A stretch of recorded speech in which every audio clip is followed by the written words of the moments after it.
we have Yashwardhan Kukreja with us. He'll be talking about writing your own Kubernetes operator in Python with KOPF to enhance and harden your Kubernetes clusters. So, Yashwardhan, the stage is all yours. Sure, thanks a lot. So, hi everyone, I'm Yashwardhan, and I hope you had a great time with all the talks till now. So, today I'll be talking about writing your own Kubernetes operators in Python with this framework called KOPF to enhance and harden your clusters. So, moving on, let me first of all introduce myself. So, I'm Yashwardhan, and currently I'm working as a site reliability engineer at Red Hat. And in my free time, I love to do open source dev around my favorite cloud native tools. Also, I love to read about distributed systems, astrophysics, and just to break the programmatic technological monotony, I love to do long distance cycle rides as well. So moving on, let's just super quickly talk about what Kubernetes is because it's the most fundamental piece of tech in our talk, right? So Kubernetes is basically a container orchestrator. And assuming that you have a very basic idea about Docker containers, so I'll just keep the lingo in terms of containers only. So yeah, basically Kubernetes manages, schedules, and basically automates the a lot of managerial manual stuff around dealing with containerized deployments. So just spinning up your containers in a reliable manner, deploying your applications on containers reliably, managing them, even debugging them, and architecturizing them in a very mature manner is done with the help of Kubernetes alongside other countless things. So, yeah, but from a system administrator standpoint, it saves a lot of time and effort. So, moving on. So, basically, Kubernetes, it's safe to say that Kubernetes is one of the it's the most majorly adopted container orchestration platform out there. This means that it serves a heck lot of functionalities and use cases out there. But for a business, like at times you might have some custom requirements from Kubernetes which are not natively present into it. So the beauty of Kubernetes and actually one of the best things of Kubernetes is that it's very pluggable in nature, which means that you can actually develop your own add-ons and plugins which are programmed to perform some custom functionality, and they can be very easily integrated as a part of the Kubernetes stack itself. And another great part is that you can even use some third-party plugin or add-on to serve this functionality. So these add-ons and plugins are called operators. So basically, an operator resembles a human operator in the sense that it keeps on, watching a cluster for some certain events happening. Like for example, some resources getting created or deleted or updated, and accordingly performing tasks as a response to that, right? So, and basically, if you look at a Kubernetes cluster and see that, okay, as a system administrator, I'm performing one manual repetitive task again and again and again, then that serves as an opportunity to write an operator. Now, if it seems slightly complex, don't worry. I'll exemplify this further for you, right? So, but before moving on, let me just first of all quickly talk about custom resource definitions. So, if you have even a very slight idea of Kubernetes, you know that Kubernetes has a lot of resources, right? Like pod, deployment, stateful set, replication controller, etc. So, similarly, you can actually create your own custom resources as well, which means that if you have a custom resource with the name my custom resource, you can actually write a YAML with the kind my custom resource. You can actually kubectl get my custom resource. But to actually make your Kubernetes cluster aware of this custom resource, you define it first of all, right? And how do you define it? Well, you define it with this file called custom resource definition. So basically, it resembles the schema of your custom resource because, of course, your custom resource, when you write a YAML for it, it will have a structure, right? So the custom resource definition will encapsulate all the information around your custom resource. For example, what is its name, what is its basically structure, etc., etc. And then your operator behind the scenes will watch for these custom resources. And whenever these custom resources are created, updated, or deleted, the logic of what's going to be performed, that's going to be written inside the operator. So operator is kind of like the backend side of custom resources, whereas these custom resources are the front end side of the user. So moving on. So if you give you a very simple example, and actually this is what we're going to implement today in the talk. So if you look carefully, in front of your screen, you can see that there's a YAML defined, right? And if you look carefully, it's a custom resource. This is not a native resource in Kubernetes, right? Like the API version is my name, the kind is PostgreScitor. And basically what this custom resource is meant to do is that whenever it gets applied now, the table field inside it and the other values like name, age, content inside it are fetched by Kubernetes and then written to a remote Postgres database in the provided table. And the logic to do so, the logic to actually parse this custom resource and parse the table value, parse the name, age, country values, and then create an insert query and write to the Postgres, that logic is programmed in the operator. So operator is kind of like backend-ish in that sense. So how can we write on our own operators? Well, in Golang, there are very sophisticated and great libraries such as Client Go and even Controller Runtime, which can be used to write operators. But they're pretty complicated. But even to help us further, there are really amazing projects like Cube Builder, Operator SDK, which in just one command basically establishes the whole boilerplate code for you. But the problem is that although they set up your whole project for you, they bootstrap the project for you, they are still complicated and hectic to deal with because there are a lot of Go files, packages, and whatnot. So as usual, Python comes to the rescue. In Python, there is a very awesome framework called Kopf, which is Kubernetes Operator Pythonic framework. And it is a framework with which you can write Kubernetes operators from scratch using Python with utter ease. And I mean, there are no extra files. Like literally, to write a basic operator, you need one Python file and one Docker file. That's it. Like that's the beauty. And all of you know how straightforward Python is as a language, so the convenience is top notch. So I hope you folks are hyped enough. So let's dive in and code our own operator, right? So as I exemplified, right, about Postgres writer, so we're going to be implementing this one only. So let's move on. So first of all, we have to let me just again present you how our custom resource is going to look into action. So after everything is ready, as a user of this operator, as a user of this custom resource, I'll just simply write this custom YAML, apply it over my cluster, and behind the scenes, some magic is going to happen. And in my Postgres database, this row will be created. And I will also program a logic to ensure that whenever this custom resource is deleted from my cluster, automatically that deletion is synchronized in the Postgres database by deleting this row. So moving on. So as a first of all, we have to make Kubernetes aware that, okay, what is this kind Postgres writer? What is this demo.ysh.com, right? So for that, we'll define the CRD. Now, don't get freaked out. It's a very simple CRD. I'll just quickly go over it, right?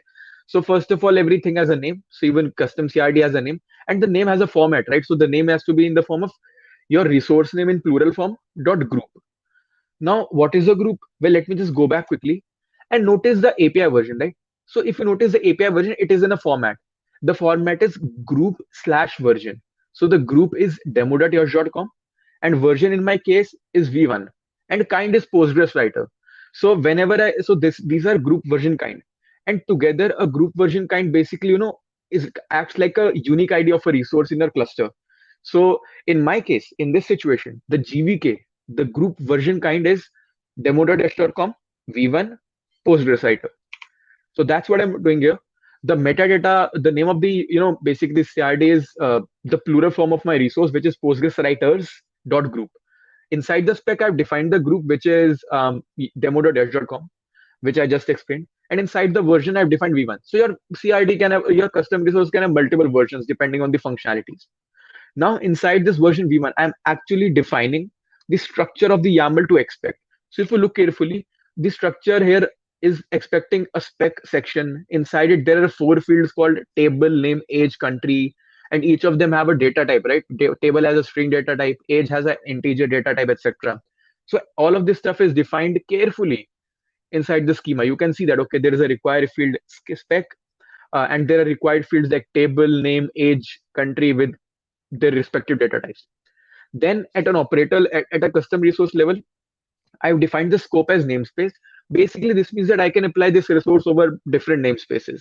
You can also have some certain, use cases where you want just your custom resource to operate at the cluster-wide level, not specifically like at a namespace level. And if you're aware of cluster roles and cluster role bindings, they are similar in that sense. But don't worry. So in my case, the scope is namespaced.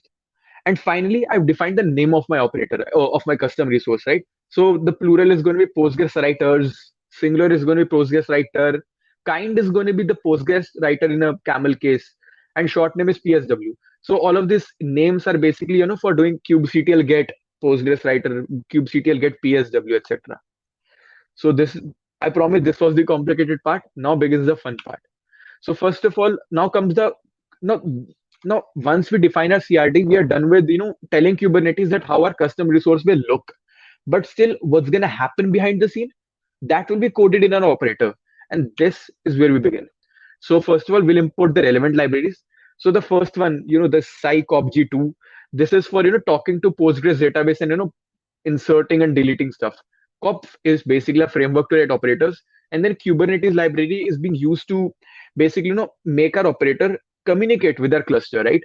And finally, the OS library to get environment variables. Now, uh, the first function basically I've written is that to initialize DB. So basically, of course, first of all, you have to establish a connection with the database, right? So I've already set up a database of Postgres on this specific IP. This is just a toy, setup.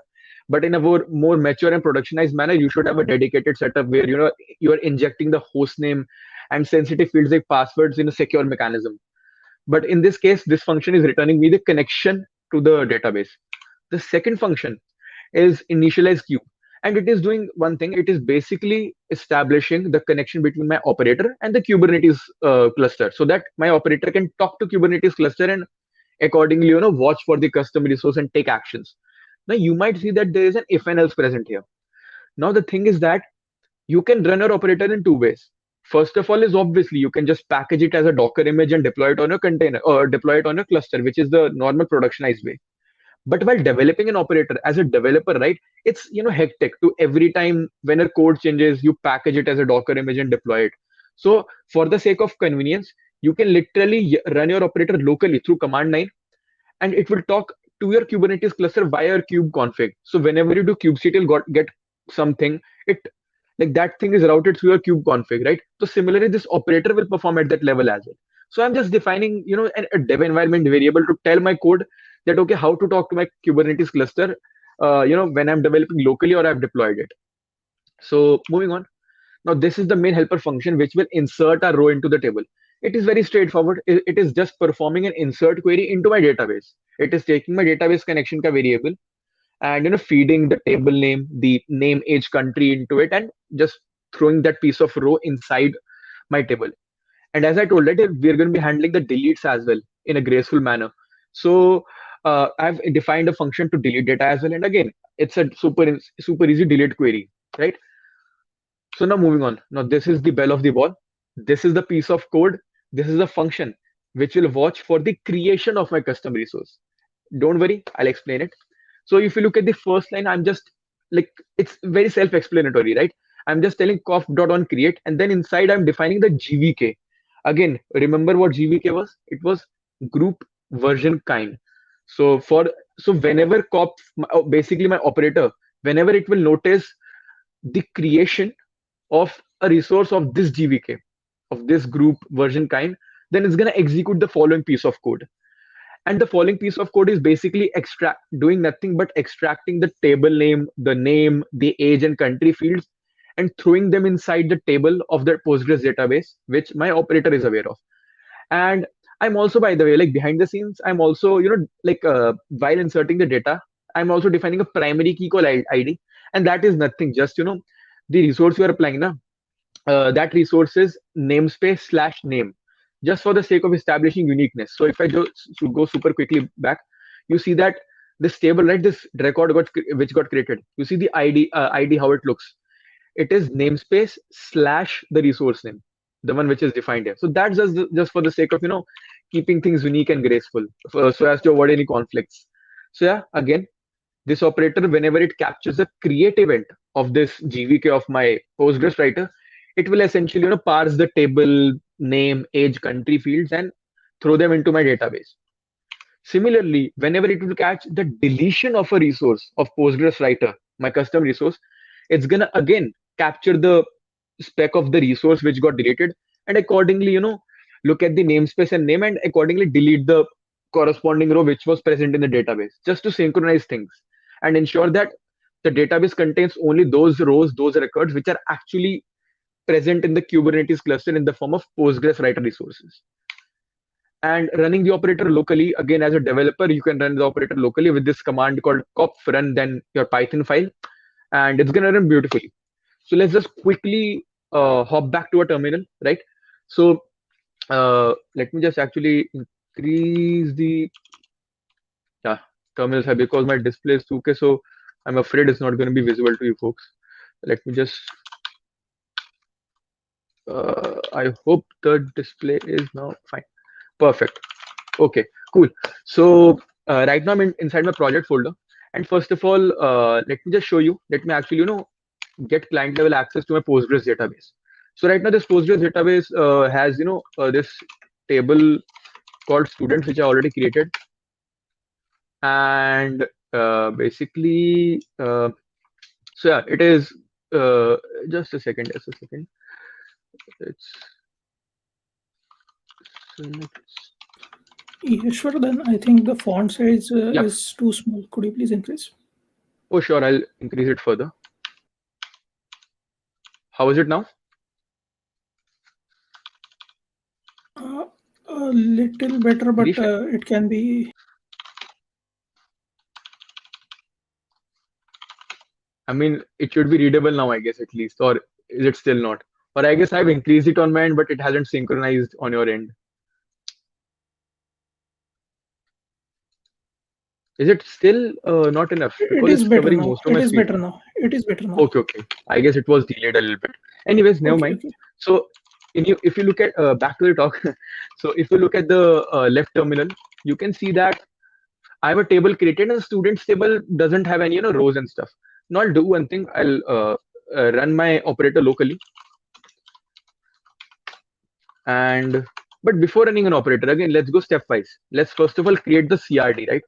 So I'll just create the CRD again. Again, the CRD file looks like exactly like the one which I demonstrated in the PPT. So I'll just kubectl apply CRD and done. Now if I quickly do kubectl get CRD, so my CRD exists, right?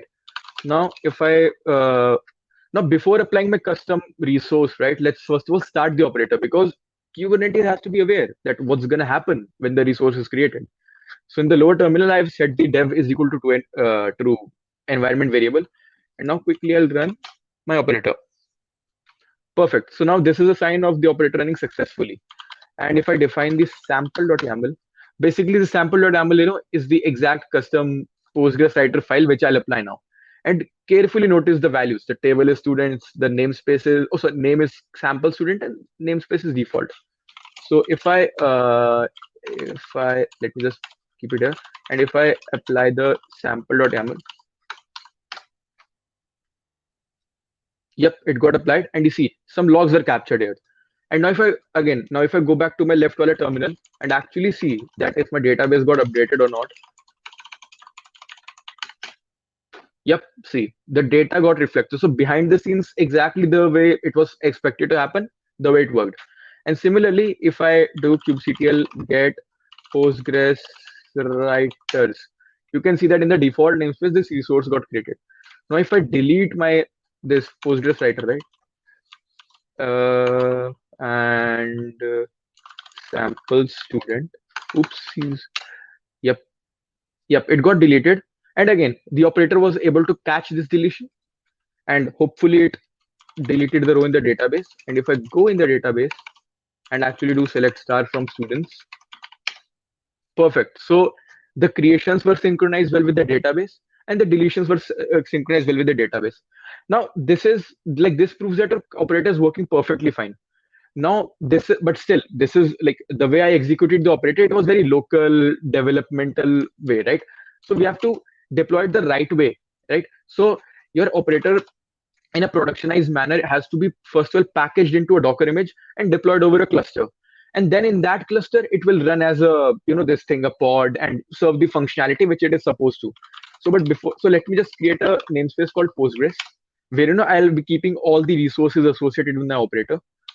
And if you notice, I have a deployment defined, which basically contains which basically encapsulates the logic to run the my operator. And my operator's image is going to be Postgres-write. So first of all, let's quickly build the image of my operator. So I'm building the image of my operator, and yep, it's built. And ignore this last command which I'm executing. I'm just making use of this tool called kind for Kubernetes testing. So ignore this last command which I executed. But yeah, I'm packaging the Docker image with the name Postgres Writer latest. And once I apply this deployment YAML, right, my operator will be spun up as a replica, as a pod actually. And this pod will actually serve this whole core functionality of the operator. But before that, we have to also provide our operator enough permissions to, watch over this custom resource and take those necessary actions, because Kubernetes like does not believe a new incoming piece of code, incoming piece of operator. So I'm doing one thing. I'll first of all define a thing called a service account, and that service account is basically defining something like an account with the name Postgres Writer. And the next thing I'll do is that with the help of a cluster role binding, I'm going to correlate admin level permissions with this service account.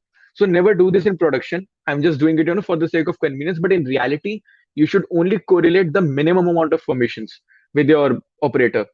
But yeah, in my case, for the sake of convenience, I'm just correlating the cluster admin role with this service account with the help of a cluster role binding. So if you see, the name of the cluster role binding is admin access. The service account is going to point to is Postgres Writer, and the role which it's going to point the service account to, it's going to be cluster admin. So once I define it, now my Kubernetes cluster is aware that whenever the service account, Postgres Writer will be used, it's going to correlate to admin level permissions. And if you notice carefully in the deployment file of my operator, you'll notice that I've defined the service account name, which means that the pod which will run my operator, it will have the accesses associated with this service account called Postgres Writer, which indirectly has admin level accesses, right? So now I'll run a deployment and hopefully it runs. So it got created. Now let me do pods Postgres gorgeous. So it's running fine. Like the running status is a awesome green signal, right? Now let me just stream the logs of this deployment and see the logs are here as well. So again, we're going to do the same thing. We have already defined the CRD, so we won't reapply. So we will again apply, basically the sample YAML of the student, which I applied previously for the sake of example. And before that, just to confirm again, this students table does not have any rows, right? Again, it does not have any rows. So once I apply this custom sample, the student got created, and you can see that actually the logs were captured. And if I again hop back to my Postgres terminal, the resource were created. Now this is a perfectly working operator, which is perfectly deployed in a productionized manner, right? And if I delete this, resource, then again logs were captured by my pod, my operator's pod. And if I look back into my Postgres terminal, the rows were deleted. So everything is working perfectly fine. Just one thing, just a few things I would like to mention. See, the piece of code which I wrote, actually it's not very mature piece of code, because I just want to demonstrate how an operator works, right? But in reality, you would have to handle exceptions in a graceful way, ensuring conflicts and whatnot. So just a heads up regarding that. Also, the deployment file which I wrote. Okay, wait, I'm already inside the folder. Yeah. So if you notice, okay, my terminal is messing up. Yeah. If you notice, I'm providing the password and the username and all this config directly as plain text. Never do that. Please never do that. Please always inject your environment variables in the form of config maps and secrets accordingly. Although secrets don't exactly encrypt your data, they encode it, but yeah, it doesn't matter. Conventionally, you should inject your environment variables in the form of config map references and secrets. So again, I did not do that here, just to keep things convenient and straightforward for you. But yeah, just to keep the things out there. So this was my presentation. And so the key takeaways from this presentation is that we saw what Kubernetes operators are and why are they so cool. And we also learned about CRDs. We delved deeper into coding our own Postgres Writer operator and deploying it. And we also see like how we actually practically saw in the terminal how things worked out. And you can check out this slide deck, the code to the above operator on my GitHub profile with the name Yashwardhan-Kukreja, Yashwardhan-Kukreja. And that's pretty much it. And also one more thing, actually, I forgot to mention. You might have noticed that, for deploying our operator, it was pretty complicated, like installing service account, cluster role binding, deployment, right? So all of this stuff can be automated as well. And there are a lot of tools out there to automate this stuff. So one of the most commonly used tool is called Helm. It's spelled HELM, and basically it abstracts away all this useless, like from the user standpoint, all this useless stuff like service accounts, deployment, role bindings, etc. And all the as a user, what I have to do, I just have to provide my basic variables, like for example my Postgres host, username and password, and that's it. Rest Helm will handle for me. It will automatically feed in my variables into this deployment, automatically apply them, set up the namespaces, etc. So do check out the Helm project as well. So I guess we still have around 2 to 3 minutes left, or 3 to 4 minutes left for taking any questions. So yeah, I'm up for questions, and also I'm free to reach out to on my Twitter and on my GitHub and on my LinkedIn as well. Although I haven't put it up here, but yeah. So any questions, feel free to shoot him. Girish, I guess I can take up some questions if there are any. Yeah, there are questions coming in. The first question is, can I use Kubernetes operator instead of using job when I'm deploying a backend application, and I want to run the PostScript operations like migration sectors, etc. Sorry, can you repeat the question?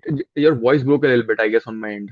Okay, so the question was, can I use Kubernetes operators instead of using job when I'm deploying a backend application, and I want to run the PostScript operations like migrations, etc. Yeah, so see, I guess this is a very simple use case, and I guess if I were in your position, I would have written a simple cron job only. See, because the thing is that in your use case, right, you do not need to necessitate upon establishing a custom resource and basically making use of the reconciliation logic of Kubernetes, right? So okay, I'll give you like a certain use case, or basically a perspective where you can see and actually notice that okay, I can use operators. So operators, don't look at operators as something which your application developers would use. Rather, look at them what are cluster administrators you would use, right? So, for example, as a cluster administrator, if you are manually performing some administrative task on a cluster and they are very manual, repetitive, toily, then you can write an operator to automate and manage that.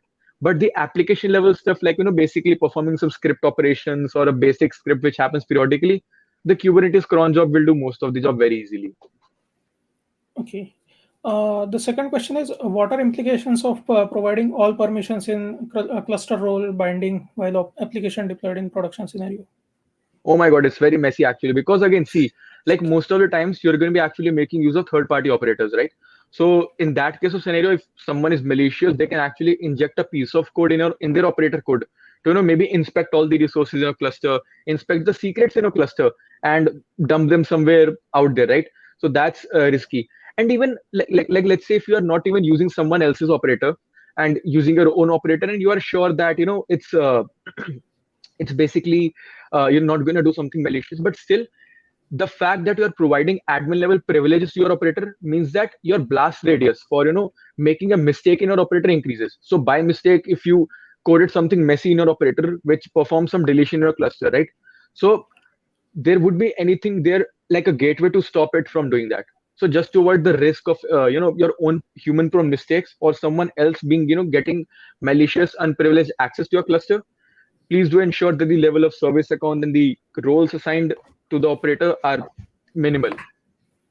Right. There is one more question. So what are the performance implications of using Python and Python to write an operator as opposed to writing one, say, in Golang? Honestly, I haven't benchmarked both of them any. And honestly, in my previous organizations, we heavily use Python-based operators and Golang-based operator as well. See, there are fundamental performance benefits of Golang, right? Because it's like directly compiles into machine code and it has great performance level benefits. But I guess at the framework level, there is not much difference. And honestly, like in my previous company called Grofers, we actually heavily used our operators in which were written in COF, and there weren't any alarming or critically slow issues with Python which caused us any issues. So there are very minimal differences. But from my experience, dealing with Golang and the level of simplicity and concurrent control it provides, I would prefer Golang to code operators, and the performance benefits are also more than Python for obvious reasons. Okay, I think there is one. Can you define some use cases for Python operators that you use personally? Yeah, so for example, this Postgres writer one, right? So this is exactly like something very similar to this we used in a previous organization. But instead of that, so basically in a previous organization, we used a software called Console KV for basically this thing called configuration management. And we wanted to establish a practice where people, instead of directly writing the key value pairs over their console web portal, they instead applied them on Kubernetes, and some operator fetched them and threw them into console. So this interfacing, and for this we created our own operator. And apart from there are countless operators, right? For example, For example, there is an operator called Starboard, which is provided by this company called Aqua Security, with which basically which constantly watches for your incoming deployments and pods and actually inspects them to see that if they are vulnerable or not. For example, if they are having unprivileged is equal to true, or host network mode is on, something like that. So these kinds of use cases. I think we are almost out of time. We can take one more question, and that is, can I interact with other resources / CRDs using a CRD I write? Yes, you can do that. So see, again, operator is just a fancy term. Behind the scenes, this thing is a controller which we wrote, right? An operator is basically a controller which is watching over CRDs. So what you are saying is that you are basically writing a controller which watches over other custom resources. So of course you can do that. The way I defined in the PPT, right? If I go super quickly, so here I defined the GVK of this my resource, right?